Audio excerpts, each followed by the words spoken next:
കേരളത്തിലെ തിരഞ്ഞെടുപ്പ് ഫലത്തിൽ ആഹ്ലാദവുമായി പ്രവാസികൾ. പാലക്കാട് ജില്ലയിൽ നിന്നുള്ള UDF അനുഭാവികൾ വിവിധ ഇടങ്ങളിൽ ആഘോഷ പരിപാടികൾ സംഘടിപ്പിച്ചു. UAE, Oman, Qatar, Saudi Arabia എന്നിവിടങ്ങളിലെല്ലാം പ്രവാസി കൂട്ടായ്മകൾ ആഘോഷ പരിപാടികൾ സംഘടിപ്പിച്ചു. പാലക്കാട് രാഹുൽ മാങ്കൂട്ടം നേടിയ മിന്നും വിജയമാണ് പ്രവാസികൾക്ക് കൂടുതൽ ആവേശം പകർന്നത്.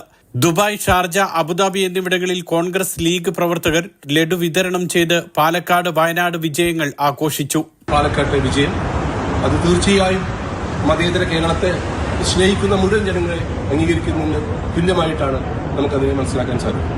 ദിവസങ്ങളോളം മണ്ഡലത്തിൽ ക്യാമ്പ് ചെയ്ത് പ്രവാസികളുടെ വീടുകൾ സന്ദർശിച്ച് പ്രവാസ ലോകത്തെ വോട്ടുകൾ ഐക്യജനാധിപത്യ മുന്നണിക്ക് നേടിക്കൊടുക്കുവാൻ സാധിച്ചത് പ്രവാസ ലോകത്തിന്റെയും ഇൻകാസ് UAEയുടെയും സന്തോഷത്തിന്റെ ദിനങ്ങളാണ്.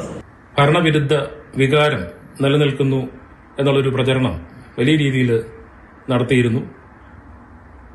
ചേലക്കര തെരഞ്ഞെടുപ്പ് വിജയം അത്തരമൊരു ഭരണവിരുദ്ധ വികാരം കേരളത്തിലെങ്ങും ഇല്ല എന്നുള്ള സൂചന കൂടിയാണ് നൽകിയിരിക്കുന്നത്. പാലക്കാട് പോലത്തെ മണ്ഡലങ്ങളിൽ മതേതരന്ത്യയെ കാത്തുസൂക്ഷിക്കുന്ന വോട്ടർമാർ ഉണ്ട് എന്നുള്ളതിന്റെ ഏറ്റവും വലിയ തെളിവാണ്.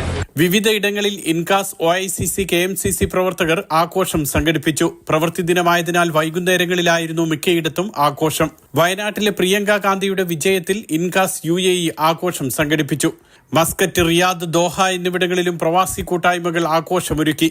ചേലക്കരയിലെ ഇടത് സ്ഥാനാർത്ഥിയുടെ വിജയം ഇടത് പ്രവാസി സംഘടനകളും ആഘോഷിച്ചു. Mathrubhumi news, Dubai.